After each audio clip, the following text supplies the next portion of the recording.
5 سال میں ٹھوس ایندھن والا میزائل بنایا ہے انڈینز نے.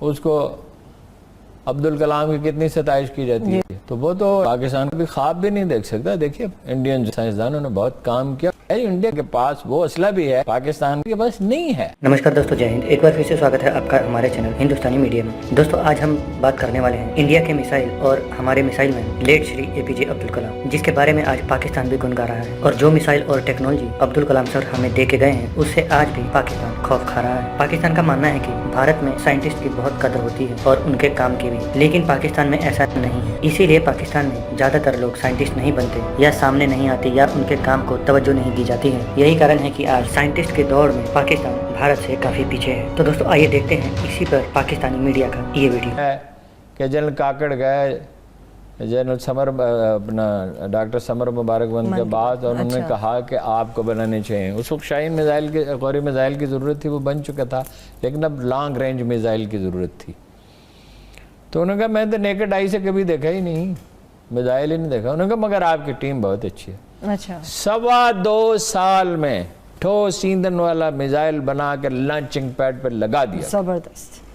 مگر معذرت ہارون صاحب, ہم نے کبھی اس طرح سے ٹریبیوٹ نہیں دیا. ہاں, انہیں ان کی خدمات کا صحیح معنوں میں اعتراف نہیں کیا. وہ نواز شریف نے کیا تھا جی ایٹمی دھماکہ, بس ایک واقعہ یاد ہے, نواز شریف نے ایٹمی دھماکہ کیا تھا. بھائی بھٹو نے اس کو شروع کیا, ضیاء الحق نے اس کو انجام تک پہنچا. اینی ہو, ہمارا انحصار ہے چین پہ جی, اور ہم نے مزید میزائل حاصل کیے ابھی چین سے, اور ہم نے طیارے جو ہیں ان کی تعداد بڑھائی ہے. F-17 تھنڈر جو ہمارے طیارے.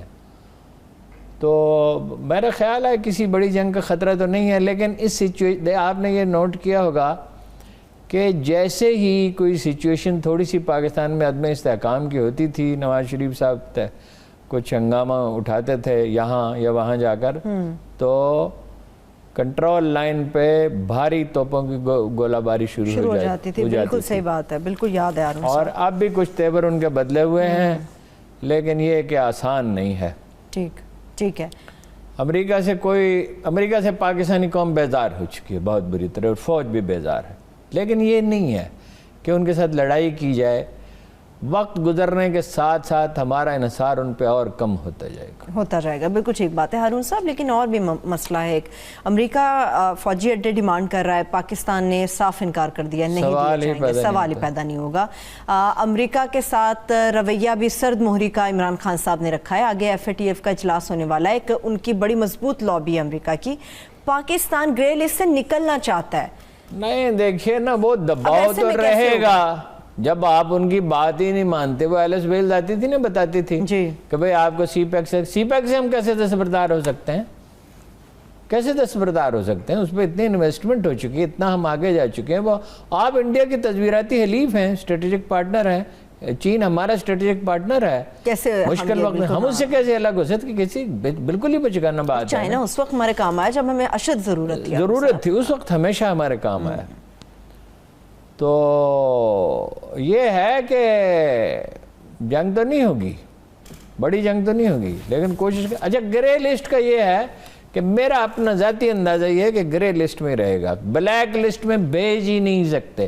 اتنی تیزی سے ہم نے اقدامات کیے ہیں. کوشش کریں گے وہ, میرا خیال ہے کہ کوشش بھی اگر کی تو نیم دلی سے کریں گے. اس پہ کوئی سپورٹ انہیں نہیں ملے گی, اس لیے کہ وہ ساری دنیا اس کی ممبر ہے نا جی. وہ کوئی یہ چین بھی تو اس کا ممبر ہے نا, ترکی بھی تو اس کا ممبر ہے نا, اور بھی تو ملک اس کا ممبر ہے. اور کیا کس جواز پہ بلائے, اتنے اقدامات کیے ہیں. 40 میں سے کوئی 33 چیزوں پہ تو اطمینان کا اظہار کیا. اقوام متحدہ کے سیکرٹری جنرل نے بھی اطمینان کا اظہار کیا, ساری دنیا نے کیا, انٹرنیشنل میڈیا نے کیا. تو وہ کیسے کر سکتے ہیں, لیکن وہ نفسیاتی دباؤ ہم پہ برقرار ہے. ٹھیک ہے, مگر یہ قصہ سارا افغانستان سے متعلق ہے ہارون صاحب. وہیں سے یہ امریکہ کے ساتھ معاملہ ہمارا شروع ہوا. ابھی افغانستان کی تازہ صورتحال کیا ہے طالبان کے حوالے سے, کیونکہ طالبان تو ابھی غصے میں نظر آ رہے ہیں. گزشتہ روز جو ترکی کے حوالے سے ان کی خبریں سامنے آئی ہیں, یہ وہ سمجھتے ہیں کہ یہ میرا خیال ہے کہ اتنی شدت پسندی ان کے اندر ہونی نہیں چاہیے, اس لیے کہ اندازہ یہ تھا کہ کچھ یہ صورتحال زیادہ زمینی حقائق کو سمجھنے لگے ہیں. لیکن اب ایسا لگتا ہے کہ بہت جذبات کا اتنا ہی غلبہ ہے. بھائی امریکہ وہاں سے مکمل طور پہ تو نہیں نکل رہا, بظاہر نکل رہا ہے. اس کے مرسنریز تو وہیں رہیں گے, اس کے جو کنٹریکٹرز ہیں وہیں رہیں گے اور وہ خلیجی ممالک سے ان کے طیارے اڑ کر ڈرون اڑ کے حملہ کر رہے ہیں تو دباؤ تو رہے گا ان پہ.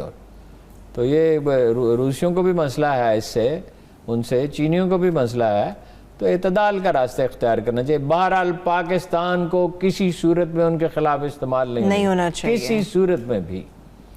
اچھا اب ادھر اپوزیشن جو ہے وہ تحریک چلانے کی پوری تیاری کر رہی ہے. آپ نے دیکھا ابھی بلاول بھٹو کیا کہہ رہے تھے؟ جی کہ ساری پارٹیاں ایک پیج پہ، یہ اچانک ایک پیج پہ کہاں سے آ گئی ہیں؟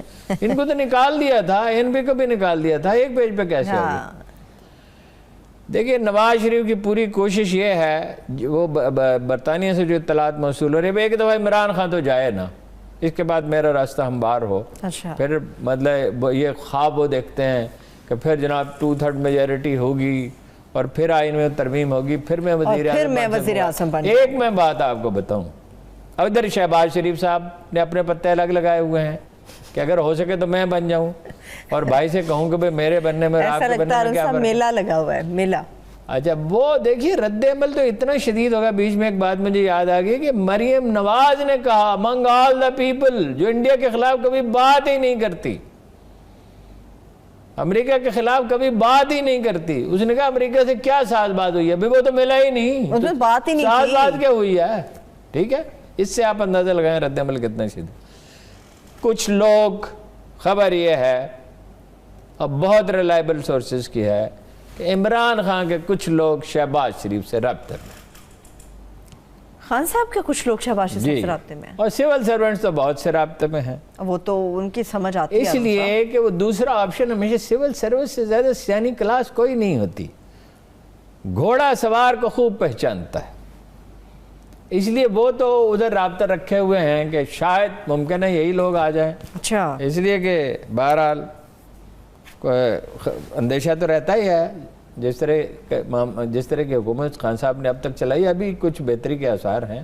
بہرحال انڈیا یہ سمجھتا تھا، یہ بھی یہی سمجھتا، پوزیشن بھی ہماری یہی سمجھتی تھی.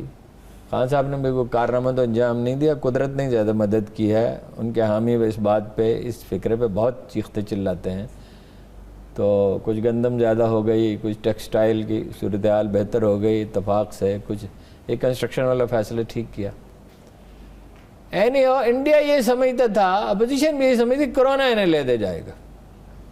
انڈیا میں تو یہ بات یقین سے کہی جا رہی تھی کہ کرونا کے بعد پاکستان بچے گا نہیں. ہوا کیا خدا کے ہوا اس کے بالکل برعکس. ساری ہماری بے احتیاطیوں کے باوجود مطلب ابھی پھر ایک دو دن سے پھر سچویشن جو ہے تھوڑی سی زیادہ بگڑی ہے. لیکن بہرحال انڈیا میں تو 6,000 آدمی ایک دن میں مر گئے، اور 6,000 نہیں ہے، یہ کم از کم 15-20 ہزار.